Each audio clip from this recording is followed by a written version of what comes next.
Portugal, they suffer a shocking 2-0 loss against Ireland with Ronaldo picking up a red card. This is a terrible day, really, for you if you support Portugal and Ronaldo and everything. I support Ronaldo, obviously, but man, that's just embarrassing to see. Here we're gonna go ahead to um, first things first. There's a lot of hate recently going to Ronaldo in a recent interview that he's been saying, and as a fan of his, I think he needs to just stop talking. He needs to stop in interviews and these like press conferences and all this because it's just ruining his image. He's in his last stint of his career, and he's just making himself look hateable in a way. He's making himself more, I don't want to say arrogant. Of course, obviously, he's always been like a guy that backs himself up and backs, what he does. But he's just putting too much out there, and then obviously people are gonna hate on him for that. But I think he's just saying too much, and then it's just gonna just, like I said, ruin his image going towards the end of his career. But getting to this match, Bruno Fernandes not starting this match. For me, I'm not sure why Ruben Neves. I mean, sure, Joao Neves has a lower rating, but I just think that you need a more, I guess, 10 in the midfield than a Ruben Neves. I don't know. For Portugal, the Vitinha and Joao, I don't know why this never clinked like they did in PSG. And for me, I don't know also why Bernardo Silva still gets starts. I've never been a huge fan of him in the Portuguese national team. Sure, he's done great in City, but that's just another thing where I'm just really surprised on where like he gets starts week in and week out, and then not people's not seeing how bad he's playing. Sure, you can say the same thing about Ronaldo, but the thing is, somehow in some way, Ronaldo still manages to find um, I don't want to say a place on his national team. I mean, he's the captain. Don't get me wrong, but uh, is he? For me, he could be the worst player on the pitch, but he's still an impactful player. In a way you want to, if that makes sense. He's a poacher. If you get the ball for him, he'll score. Get him the ball. But is he gonna drop back and help the team? Sure, his positioning for me, his positioning and help, pushing up works.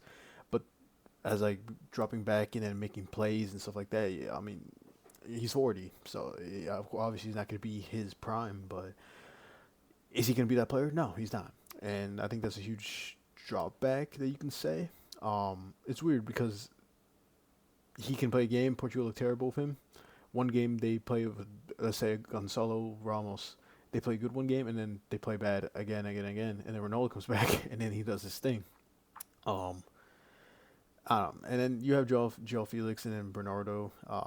Leo doesn't really start. For me, people are always like, Leo should start, this and that. Every time I see Leo, even in the World Cup and stuff like that, I just feel like he never really shown he's like capable of starting week in week out. Not week in week out, but every time for Portugal. Um, and obviously in AC Milan, they've been having their issues last year. I just think that he's better coming off the bench as a player than starting. There's certain players that are like that for their national team. But I'm looking here and there's not really who else would you put on the left. So might as well just start Leo. Try to get him. He's probably the future face of the front of the attacking wise. Because who else are you gonna put? Trent just Trincao. Sure, nah, he's not gonna be that guy. Gonzalo Ramos. Like yeah, I'm looking. You don't really have anything. I like Pedro Neto, but he's out. But yeah. I mean, I say take out Bernardo, put Pedro Neto, try to give Leao a shot, um, and then see how it really goes from there. Sure, you don't have Nuno Mendes, but I don't know. Portugal have a stacked team, and you can't be performing like this against Ireland. Ireland not a bad team. I like Kelleher, O'Shea, Scales. Wow, it's just I don't know. And then there's Troy Parrott, who's obviously I know him from like the Champions League. I'm pretty sure he scored in the Champions League for Tottenham. Doing great in I think he's in the Netherlands, doing great there. Troy Parrott bags himself 2 goals and pretty much keeps Ireland in the running. They go against Turkey and then the second place. I mean, I guaranteed Portugal will win on Sunday against Armenia, but Ireland does have a shot really to qualify for this World Cup, and I think they should. They have good players, but also you have Hungary, so we'll see what happens there. But it's just a bad image for Ronaldo. You really, for me, he needs to lay off. Let the football do the talking. Get your 1,000 goals. Win the league in Saudi. Win. I know he's not in the Champions League of that division. It's like the Europa League version. Win that.